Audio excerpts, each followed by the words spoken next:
Welcome to our channel, where you learn French through fun and inspiring stories. Il m'a promis de m'aimer pour toujours. Puis il m'a tout pris. Je m'appelle Élise, aujourd'hui, quand je regarde ma vie. J'ai parfois du mal à croire que j'ai survécu à tout ce qui m'est arrivé. Pendant longtemps, j'ai pensé que l'amour pouvait tout réparer. Je croyais qu'une personne qui vous regarde avec tendresse ne pourrait jamais vous faire de mal. J'avais 26 ans. Je vivais dans une petite maison que ma grand-mère m'avait laissée avant de mourir. Ce n'était pas une grande maison, mais c'était tout ce que j'avais. Chaque mur me rappelait un souvenir de mon enfance. J'y avais grandi avec mes rêves, mes peurs et mes espoirs. Je travaillais dans une petite librairie. Mon salaire n'était pas très élevé, mais cela me suffisait. Je ne cherchais pas une vie luxueuse. Je voulais simplement être heureuse et partager mon quotidien avec quelqu'un qui m'aimerait sincèrement. Puis, un jour, il est entré dans ma vie. Il s'appelait Lucas. La première fois que je l'ai vu, il est venu dans la librairie pour acheter un roman. Il avait un sourire doux et un regard qui semblait cacher beaucoup de tristesse. Il m'a demandé conseil pour choisir un livre, et nous avons commencé à parler. 10 minutes sont devenues 1 heure. Nous avons ri ensemble comme si nous nous connaissions depuis toujours. Quelques jours plus tard, il est revenu. Puis encore une fois. Finalement, il m'a invité à boire un café. Avec lui, tout semblait facile. Il me racontait ses rêves, ses projets, les difficultés de sa vie. Il disait qu'il voulait créer sa propre entreprise. Qu'il travaillait dur pour construire un avenir meilleur. Il parlait avec passion, et moi, je l'écoutais avec admiration. Petit à petit, je suis tombée amoureuse de lui. Je n'avais jamais ressenti quelque chose d'aussi fort. Quand il me prenait la main, j'avais l'impression que le monde entier disparaissait autour de nous. Quand il me regardait dans les yeux, je croyais voir mon avenir. Chaque soir, il m'envoyait un message. « Bonne nuit, mon amour. Un jour, nous aurons une belle maison et une famille heureuse. Je te le promets. » Et moi, je lui répondais toujours. « Tant que je suis avec toi, je n'ai besoin de rien d'autre. » Nous parlions de mariage. Nous regardions les vitrines. Des magasins en imaginant les meubles. De notre future maison. Nous choisissions même les prénoms de nos futurs enfants. Je rêvais déjà d'une petite fille avec ses yeux et son sourire. Mes amis me disaient de faire attention. Ils trouvaient que Lucas parlait souvent d'argent et de réussite. Mais je refusais de les écouter. Vous ne le connaissez pas. Il a un grand cœur. Il souffre beaucoup, mais il est honnête. Leur disais-je. Je le défendais toujours. Un soir d'automne, alors que nous marchions sous la pluie, Lucas s'est arrêté. Il a pris mes 2 mains dans les siennes et il a murmuré. « Élise, tu es la meilleure chose qui me soit arrivée. Sans toi, je ne serais rien. Je veux passer toute ma vie avec toi. » J'ai senti les larmes monter dans mes yeux. Personne ne m'avait jamais parlé avec autant de douceur. Je croyais avoir trouvé le véritable amour. À cette époque, je ne savais pas qu'il existait des personnes capables de dire « je t'aime » tout en préparant votre destruction. Je ne savais pas qu'un jour, cet homme que j'aimais plus que ma propre vie allait me demander un sacrifice impossible. et que, par amour, j'allais accepter sans hésiter. Si quelqu'un m'avait dit que je finirais seule, le cœur brisé, sans économie et avec le sentiment d'avoir perdu plusieurs années de ma vie, je ne l'aurais jamais cru. Parce qu'à ce moment-là, je regardais Lucas, et je pensais qu'il serait l'homme qui me tiendrait la main jusqu'à la fin de mes jours. J'étais loin d'imaginer qu'il serait aussi celui qui me la lâcherait au moment où j'aurais le plus besoin de lui. Pendant plusieurs mois, notre histoire ressemblait à un rêve. Chaque matin, je me réveillais avec un message de Lucas. Il me disait que j'étais la femme de sa vie, qu'il avait enfin trouvé quelqu'un qui le comprenait. Ces mots remplissaient mon cœur de bonheur. Le week-end, nous nous promenions dans les petites rues de la ville. Nous allions dans un parc près de chez moi et nous restions des heures sur un banc à parler de notre avenir. Nous imaginions une maison avec un petit jardin, un chien et 2 enfants. Je souriais en l'écoutant. Pour la première fois, je me sentais en sécurité. Je n'avais jamais été très chanceuse en amour. Avant lui, j'avais connu des déceptions et des personnes qui ne faisaient que passer dans ma vie. Mais Lucas était différent. Il était tendre, attentionné et patient. Quand j'étais fatiguée après le travail, il venait me chercher devant la librairie. Il apportait parfois une fleur ou une petite boîte de chocolat. « Tu mérites le meilleur, Élise », me répétait-il souvent. Et moi, je le croyais. Un soir, nous étions assis dans ma petite maison. Il regardait les vieilles photos accrochées au mur. Il s'est arrêté devant une image de ma grand-mère. « Celle qui t'a laissé cette maison ?» m'a-t-il demandé. J'ai hoché la tête. Oui, elle disait toujours que cette maison me protégerait. Quand elle ne serait plus là, c'est le seul héritage qu'elle a pu me laisser. Lucas a pris ma main et il a souri doucement. Un jour, cette maison sera aussi la mienne. Nous y construirons notre famille.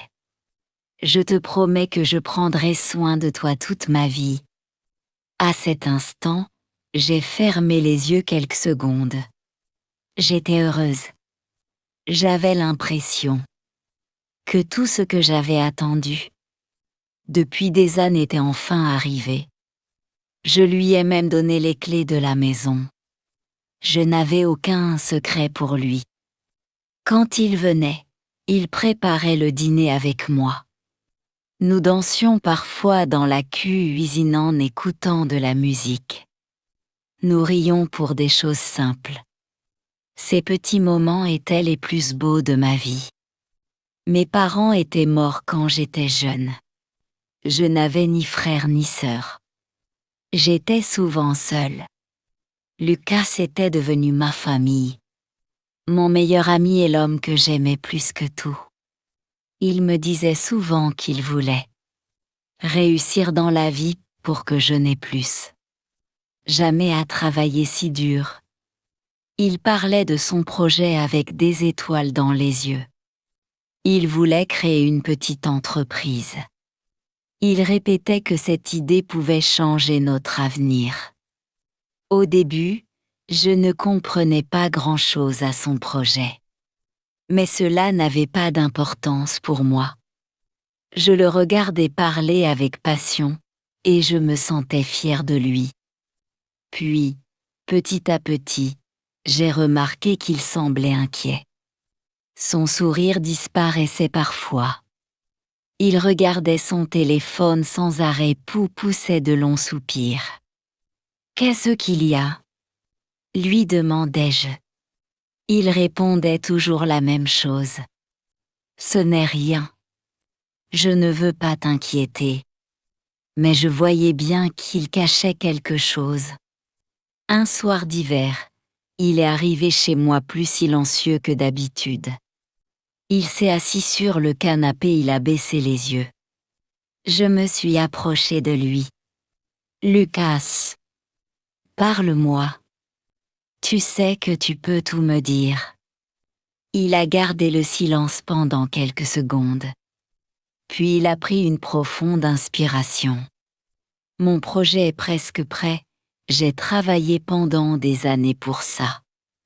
Une entreprise est prête à travailler avec moi.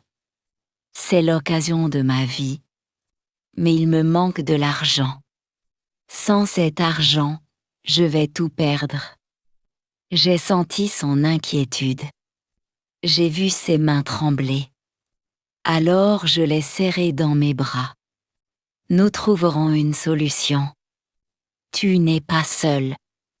Il m'a regardé avec des yeux humides. Tu ferais vraiment ça pour moi? Sans réfléchir, j'ai répondu. Bien sûr, quand on aime quelqu'un, on reste à ses côtés dans les bons comme dans les mauvais moments. Je ne savais pas encore que cette simple phrase allait changer toute ma vie. Je croyais aider l'homme que j'aimais. Je ne savais pas qu'en réalité, j'étais en train de donner mon cœur à quelqu'un qui avait déjà décidé de le briser. Les jours qui ont suivi cette conversation, je n'arrivais plus à penser à autre chose. Au travail, je rangeais les livres sur les étagères, mais mon esprit était ailleurs. Je voyais le visage triste de Lucas et j'entendais encore sa voix. Sans cet argent, je vais tout perdre. Je l'aimais tellement que sa douleur devenait la mienne. Quand il souffrait, j'avais l'impression de souffrir avec lui. Je voulais le voir sourire de nouveau. Je voulais qu'il réalise son rêve. Et surtout, je voulais qu'il sache qu'il pouvait toujours compter sur moi. Quelques jours plus tard, nous nous sommes retrouvés dans notre petit café préféré.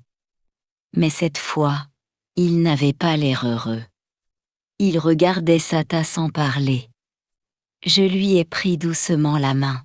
« Dis-moi ce qui ne va pas. » Il a levé les yeux vers moi. Je n'oublierai jamais ce regard. Aujourd'hui encore, je me demande si cette tristesse était réelle, ou si elle faisait simplement partie de son mensonge. J'ai tout essayé, Élise, les banques ont refusé de m'aider. Mes amis ne peuvent pas me prêter d'argent. Si je ne trouve pas une solution avant la fin du mois, le projet sera annulé. Tout le travail de ces dernières années n'aura servi à rien. Une larme a glissé sur sa joue. Le voir pleurer m'a brisé le cœur. Je me suis approchée de lui et je l'ai serré contre moi. Écoute-moi. J'ai un peu d'argent de côté. Ce n'est pas beaucoup, mais je peux te le donner. Il a secoué la tête. Non, je ne peux pas accepter. Ce sont tes économies. Tu as travaillé dur pour les avoir. Il disait cela. Mais au fond de ses yeux, j'avais l'impression qu'il attendait que j'insiste. Alors j'ai insisté. Le lendemain, je suis allée à la banque. Depuis plusieurs années, j'économisais chaque mois une petite partie de mon salaire. Je rêvais de rénover la vieille maison de ma grand-mère. Je voulais réparer le toit, repeindre les murs et transformer le jardin. Quand l'employé de la banque m'a annoncé le montant de mes économies, j'ai hésité quelques secondes. Puis j'ai pensé à Lucas. Je me suis dit que cet argent servirait à construire notre avenir. Après tout, nous allions nous marier un jour. Son projet était aussi le mien. Du moins, c'est ce que je croyais. J'ai retiré presque toutes mes économies. Le soir même, Je lui ai tendu l'enveloppe. Ses yeux se sont agrandis. Tu es sérieuse? J'ai souri. Oui, je crois en toi. Et je crois en nous. Il m'a serré très fort dans ses bras. Il m'a embrassé sur le front et il a murmuré. Je te jure que je ne l'oublierai jamais. Quand mon entreprise marchera, je te rendrai chaque centime. Tu seras la reine de ma vie. À cet instant, j'étais heureuse. J'avais l'impression d'avoir fait la plus belle preuve d'amour possible. Pendant quelques jours, Lucas semblait avoir retrouvé sa bonne humeur. Il parlait de son projet avec enthousiasme. Il me montrait des dessins, des documents et des calculs que je ne comprenais pas vraiment. Mais cela n'avait pas d'importance. Je lui faisais confiance.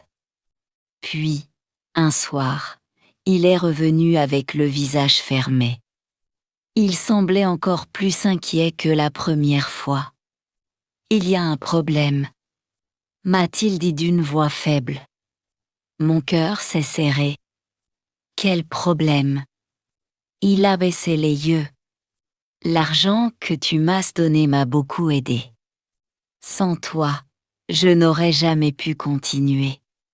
Mais il manque encore une somme importante. Si je ne la trouve pas rapidement, les investisseurs vont partir. Et cette fois, je perdrai tout pour toujours. Je suis restée silencieuse. Je n'avais plus d'économie. Je lui ai expliqué que je lui avais déjà donné tout ce que j'avais. Mais il ne répondait rien. Il restait là, devant moi, le regard perdu. Comme un homme qui voyait sa vie s'écrouler. Puis il a murmuré une phrase qui allait me poursuivre pendant très longtemps. Si seulement j'avais quelqu'un sur qui compter. Quelqu'un qui croit vraiment en moi. Ces mots ont traversé mon cœur comme une lame. Je l'aimais plus que ma propre vie. Je ne supportais pas l'idée de le voir abandonner son rêve. Cette nuit-là, je n'ai pas dormi. Je suis restée seule dans ma chambre, à regarder les vieilles photos de ma grand-mère. Mon regard s'est arrêté sur la maison. Cette maison, c'était le dernier souvenir de ma famille. Et pourtant, une idée terrible a commencé à grandir dans mon esprit. Je me suis demandé si, pour sauver l'homme que j'aimais, je ne devais pas sacrifier une partie de cet héritage. Je ne savais pas encore que cette décision allait détruire tout ce qu'il me restait cette nuit-là. Je n'ai pas fermé les yeux une seule seconde. J'étais assise sur le vieux canapé de ma grand-mère, avec une couverture sur les épaules. La maison était silencieuse. J'entendais seulement le bruit de l'horloge accrochée au mur. Tic, tac, tic, tac. Chaque seconde semblait me rappeler que le temps passait et que Lucas avait besoin de moi. Je regardais les vieilles photos de famille. Sur l'une d'elles, ma grand-mère me tenait dans ses bras. J'avais 6 ans. Je souriais. Elle aussi souriait. Je me suis mise à pleurer. Grand-mère, qu'est-ce que je dois faire? Ai-je murmuré? Je savais ce qu'elle m'aurait répondu. Elle avait toujours dit qu'il fallait protéger les personnes qu'on aime. Et moi, j'aimais Lucas de tout mon cœur. Le lendemain, il est venu me voir. Il avait l'air épuisé. Ses yeux étaient rouges, comme s'il n'avait pas dormi depuis plusieurs jours. Quand il m'a vue, il a essayé de sourire, mais son sourire était triste. « Excuse-moi de t'avoir parlé de mes problèmes. Tu as déjà fait tellement pour moi. Je ne veux pas détruire ta vie. » Je lui ai pris les mains. Tu ne détruis rien. Nous sommes ensemble. Non. Il a baissé la tête. Parfois, je me dis que tu serais plus heureuse sans moi. Je ne suis qu'un homme qui échoue dans tout ce qu'il fait. Peut-être que je devrais partir. Disparaître. Ces mots m'ont glacé le sang. Ne dis jamais ça. Ai-je crié en le serrant contre moi. Je sentais son corps trembler. Il cachait son visage contre mon épaule. À cet instant, je ne voyais pas un menteur. Je voyais seulement l'homme que j'aimais, un homme qui souffrait. Puis il a murmuré d'une voix faible. Si je perds ce projet, je perdrai aussi notre avenir. Je ne pourrai jamais t'offrir la vie que tu mérites. Je lui ai caressé les cheveux. Je n'ai pas besoin d'une vie parfaite. J'ai seulement besoin de toi. Il a levé les yeux vers moi. Une larme coulait sur sa joue. Alors aide-moi une dernière fois. Après ça, je te promets que nous serons heureux pour toujours. Ces mots ont brisé toutes mes défenses. Pendant 2 jours, j'ai réfléchi sans arrêt. Je mangeais à peine. Je ne répondais plus aux appels de mes amis. Je restais seule dans la maison, à marcher d'une pièce à l'autre. Finalement, j'ai pris une décision. Je suis allée voir un agent immobilier. Je lui ai expliqué que je voulais vendre une partie du terrain qui appartenait à la maison de ma grand-mère. Ce jardin où j'avais joué quand j'étais enfant. Cet endroit où elle plantait des fleurs chaque printemps. L'homme m'a regardé avec surprise. Vous êtes certaine? Une fois vendu, vous ne pourrez plus revenir en arrière. J'avais les larmes aux yeux. Mais j'ai répondu. Oui, je suis certaine. Le jour où j'ai signé les papiers. Mes mains tremblaient tellement que j'avais du mal à tenir le stylo. J'avais l'impression de trahir ma grand-mère. De vendre une partie de mon passé. Quand je suis sortie du bureau, je me suis assise sur un banc et j'ai éclaté en sanglots. Je répétais sans arrêt. C'est pour notre avenir.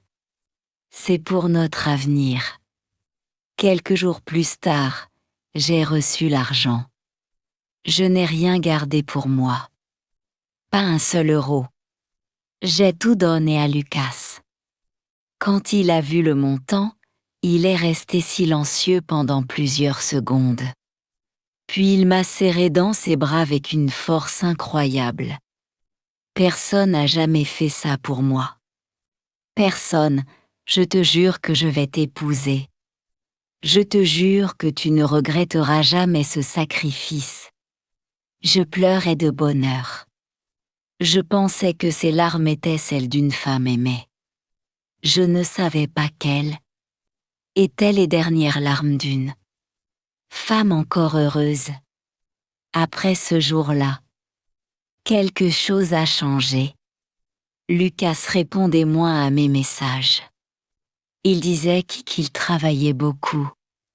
Il annulait nos rendez-vous à la dernière minute. Quand je l'appelais, il disait « Je suis en réunion. Je te rappelle plus tard. » Mais il ne rappelait jamais. Je me disais qu'il était simplement occupé. Je voulais croire en lui. Je refusais d'écouter. Cette petite voix dans ma tête qui me répétait que quelque chose n'allait pas. Un soir, je lui ai envoyé un message. « Tu me manques? J'ai hâte que tout ça soit terminé pour qu'on puisse être enfin heureux. Je t'aime. » J'ai attendu. 1 heure. 2 heures. Toute la nuit. Aucune réponse. Le lendemain matin, il m'a écrit seulement 3 mots. Désolé, très occupé. J'ai senti une douleur étrange dans ma poitrine. L'homme qui passait, autrefois des heures à me parler, semblait soudain ne plus savoir une seule minute pour moi. Mais malgré tout, je continuais à l'aimer. Je continuais à le défendre quand mes amis me disaient qu'il profitait de moi. Je continuais à croire à ses promesses. Jusqu'au jour où tout s'est écroulé. Ce jour-là, je voulais lui faire une surprise. J'avais acheté une petite bouteille de vin et son gâteau préféré. Je pensais que nous pourrions passer une soirée ensemble, comme avant. Je suis arrivée devant l'immeuble où il disait travailler sur son projet. Mon cœur battait très fort. J'étais impatiente de le voir. Mais quand je suis entrée dans le bâtiment, une femme à l'accueil m'a regardée avec étonnement. « Bonjour, madame. Je peux vous aider ?» J'ai souri. « Oui, je cherche Lucas. Il travaille ici. » Elle a froncé les sourcils. « Lucas? Quel Lucas ?» Je lui ai donné son nom de famille. Elle a vérifié sur son ordinateur. Puis elle a secoué la tête. « Je suis désolée, mais personne de ce nom ne travaille ici. » À cet instant, j'ai senti le sol disparaître sous mes pieds. Et ce n'était encore que le début du cauchemar. Je suis restée immobile devant le comptoir. J'avais l'impression de ne plus entendre les bruits autour de moi. Les gens passaient, parlaient, riaient. Mais tout semblait très loin. La femme à l'accueil m'a regardée avec inquiétude. « Madame, vous allez bien ?» J'ai essayé de sourire. « Oui, peut-être que je me suis trompée d'adresse. » Mais au fond de moi, je savais que quelque chose n'allait pas. Je suis sortie du bâtiment avec les jambes qui tremblaient. J'ai immédiatement pris mon téléphone et j'ai appelé Lucas. Une fois, 2 fois, 3 fois. Toujours la même réponse. Le numéro que vous essayez de joindre n'est pas disponible. J'ai attendu 1 heure sur un banc, dans le froid, en regardant l'écran de mon téléphone. Chaque fois qu'il s'allumait, mon cœur battait plus vite. Mais ce n'était que des publicités ou des messages de mes collègues. Pas un seul message de lui. Le soir, enfin, il m'a appelé. Sa voix était calme. « Pourquoi tu m'appelles autant ? » « Je travaille. » J'ai senti les larmes monter. « Lucas. » Je suis allée à l'adresse que tu m'avais donnée. Ils m'ont dit que tu ne travaillais pas là-bas. Pourquoi ? Il est resté silencieux quelques secondes. Puis il a répondu d'un ton agacé. « Tu ne me fais même plus confiance. C'est un bureau temporaire.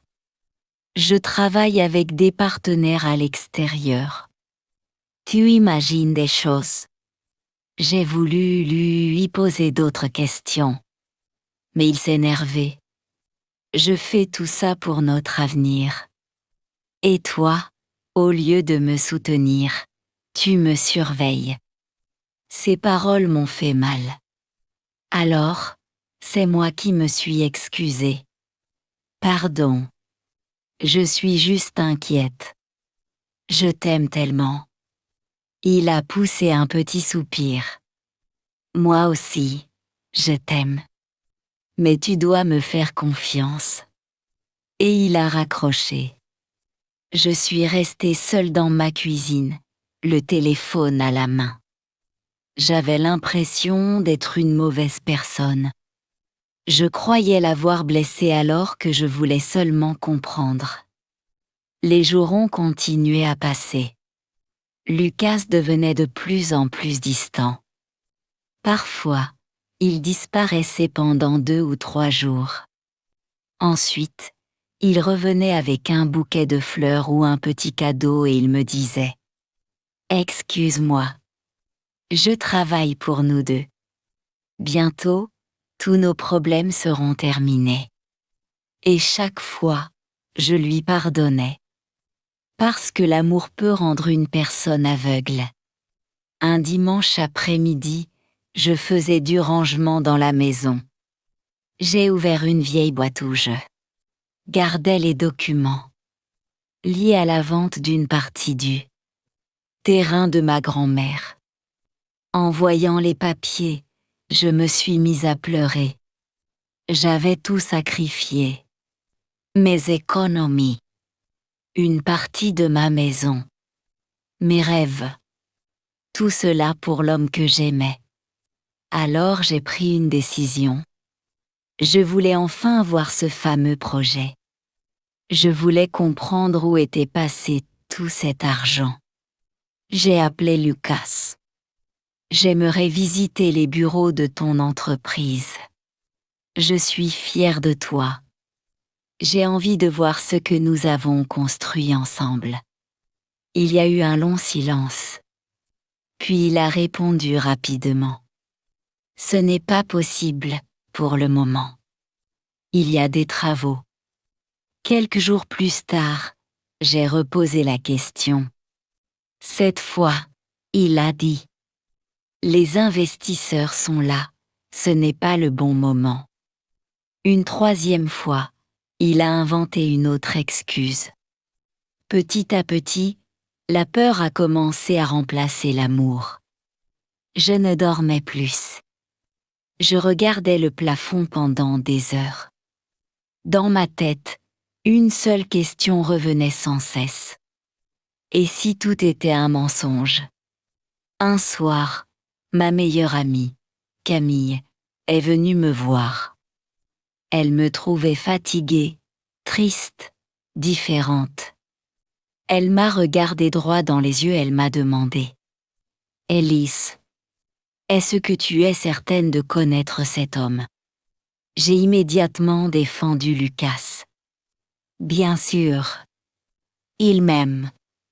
Il traverse seulement une période difficile. Camille a sorti son téléphone. Elle a hésité quelques secondes avant de me le tendre. Je ne voulais pas te faire de mal. Mais je pense que tu dois voir ça. Sur l'écran, il y avait une photo. Au début, je n'ai pas compris. Puis mon cœur s'est arrêté. C'était Lucas. Il souriait. Il tenait la main d'une jeune femme que je n'avais jamais vue. Ils étaient assis à la terrasse d'un restaurant. Ils avaient l'air heureux. Très heureux. J'ai senti mes doigts devenir froids. Non, ce n'est pas possible. Ai-je murmuré. Camilla avait les larmes aux yeux. Une collègue les a vus ensemble plusieurs fois. Elle pense qu'ils sont en couple depuis des mois. Je secouais la tête sans arrêt. Non, tu te trompes. Il m'aime. Il veut m'épouser. Mais même en disant ces mots, je ne les croyais plus. Cette nuit-là, je n'ai pas fermé les yeux. Je regardais cette photo encore et encore. Je comparais le sourire qu'il avait avec cette femme et celui qu'il avait quand il était avec moi. Puis j'ai repensé à tout. Les appels sans réponse. Les rendez-vous annulés. Les mensonges, les excuses. L'adresse qui n'existait pas, et tout cet argent. Au lever du soleil. J'ai pris mon téléphone. Mes mains tremblaient tellement que j'avais du mal à écrire. Je lui ai envoyé un seul message. Lucas. J'ai besoin de te voir aujourd'hui. Il faut qu'on parle. Il m'a répondu presque immédiatement. D'accord. Retrouvons-nous à 18h. Au parc où nous nous sommes rencontrés. En lisant sa réponse, Une petite partie de moi espérait encore qu'il allait tout expliquer. Je voulais croire qu'il y avait une erreur. Je voulais entendre qu'il avait une bonne raison. Je voulais retrouver l'homme dont j'étais tombée amoureuse. Mais, au fond de mon cœur, une autre voix me disait que j'allais perdre bien plus qu'un simple amour. J'allais découvrir que l'homme pour qui j'avais vendu une partie de la maison de ma grand-mère n'avait jamais eu l'intention de construire un avenir avec. Moi, je suis arrivée au parc avec quelques minutes d'avance. C'était le même endroit où Lucas m'avait pris la main pour la première fois. Le même banc où il m'avait promis qu'il m'aimerait toute sa vie. Je regardais les arbres, les fleurs, les couples qui se promenaient. Tout me rappelait nos souvenirs. J'avais les mains froides et le cœur qui battait très vite. Puis je l'ai vu arriver. Il marchait lentement, les mains dans les poches. Quand il s'est approché, il a essayé de sourire, mais son sourire semblait faux. Je n'ai pas perdu de temps. J'ai sorti mon téléphone et je lui ai montré la photo. Qui est cette femme? Son visage est devenu pâle. Il a regardé la photo quelques secondes. Puis il a baissé les yeux.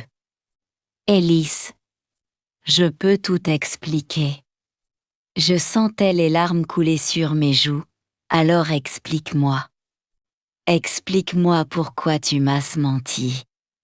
Explique-moi où est passé mon argent. Explique-moi pourquoi tu m'as fait vendre une partie de la maison de ma grand-mère. Il est resté silencieux. Ce silence m'a fait encore plus mal que tous ces mensonges. Finalement, il a murmuré. Au début, je t'aimais vraiment. Mais après, tout est devenu compliqué.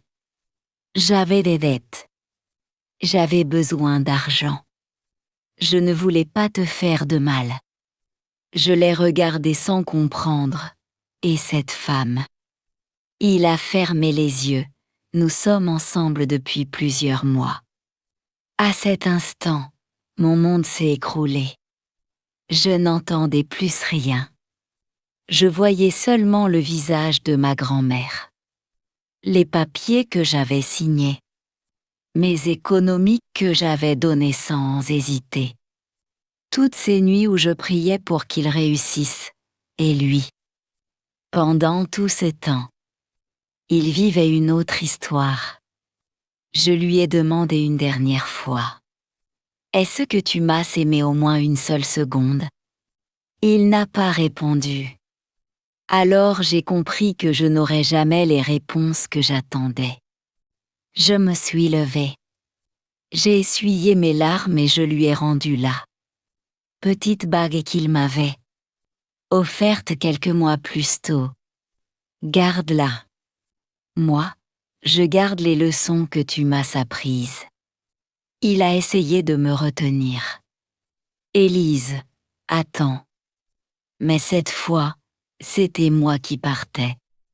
Je suis rentrée chez moi et, pour la première fois depuis des mois, j'ai pleuré sans cacher ma douleur. J'ai pleuré jusqu'au milieu de la nuit. Je pensais avoir perdu l'homme de ma vie. Je pensais que je ne pourrais plus jamais sourire. Les semaines suivantes ont été les plus difficiles de mon existence. Je n'avais plus confiance en personne. Je travaillais, je rentrais chez moi et je restais seule dans le silence. La maison me semblait vide.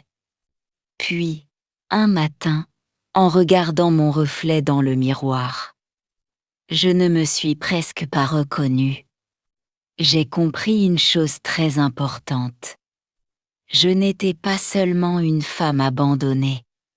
J'étais une femme courageuse qui avait été capable d'aimer sincèrement. Et ce n'était pas une faiblesse. C'était une force. J'ai décidé de recommencer ma vie. J'ai suivi des formations pour développer mes compétences. Avec les années, j'ai quitté la petite librairie et j'ai créé ma propre boutique de livres et d'objets artisanaux. Au début, c'était difficile. Je travaillais du matin jusqu'au soir. Mais, peu à peu, les clients sont arrivés. Quelques années plus tard, j'ai ouvert une deuxième boutique. Puis une troisième. Je ne suis jamais devenue riche du jour au lendemain. Mon succès naît de mes blessures, de mon travail et de ma volonté. De ne plus jamais dépendre de quelqu'un qui ne me respecte pas. Un après-midi, alors que je sortais de ma boutique, j'ai aperçu Lucas de l'autre côté de la rue. Il avait l'air fatigué. Ses vêtements étaient usés. Il m'a reconnu et il s'est approché. Ellis, je voulais te dire que je suis désolée. J'ai tout perdu. Mon projet n'a jamais existé. L'argent est parti très vite. Et la femme avec qui j'étais m'a quitté. Je l'ai regardé quelques secondes. Autrefois, j'aurais tout fait pour le sauver. Mais cette femme n'existait plus. Je lui ai simplement répondu. Tu ne m'as pas volé seulement de l'argent. Lucas, tu m'as volé des années de ma vie. Pourtant, grâce à toi, j'ai appris une chose, la personne qui devait me sauver. C'était moi-même. Puis je suis parti sans me retourner. Aujourd'hui, quand je repense à cette histoire, je ne ressens plus de haine. Il reste parfois une petite tristesse dans mon cœur, mais elle ne me fait plus tomber. J'ai compris que certaines personnes entrent dans notre vie pour nous briser, et que d'autres arrivent plus tard pour nous montrer que nous méritons mieux. Et peut-être que le véritable amour n'était pas celui que je cherchais désespérément chez Lucas. Peut-être que le véritable amour, c'était celui que j'ai enfin appris à avoir pour moi-même. Si vous écoutez mon histoire aujourd'hui, souvenez-vous d'une chose. Ne laissez jamais quelqu'un vous faire croire que votre bonté est une faiblesse. Les personnes sincères souffrent parfois plus que les autres. Mais ce sont aussi elles qui trouvent la force de reconstruire leur vie et de réaliser leurs rêves. Et vous, qu'auriez-vous fait à ma place? Dites-le moi dans les commentaires. Et si vous aimez les histoires touchantes avec une fin pleine d'espoir, n'oubliez pas de vous abonner à la chaîne pour découvrir la prochaine histoire, si cette histoire a touché votre cœur. N'oubliez jamais qu'après les moments les plus sombres, il peut toujours y avoir de la lumière et un nouveau départ. Dites-moi dans les commentaires, curieuse fait à ma place, auriez-vous tout sacrifié par amour? Et si vous aimez les histoires vraies, émouvantes et pleines d'espoir, abonnez-vous à la chaîne et activez la cloche pour ne manquer aucune de nos prochaines histoires. Votre soutien nous aide à continuer à partager avec vous des récits qui touchent le cœur. Merci d'avoir écouté mon histoire et à très bientôt pour une nouvelle aventure.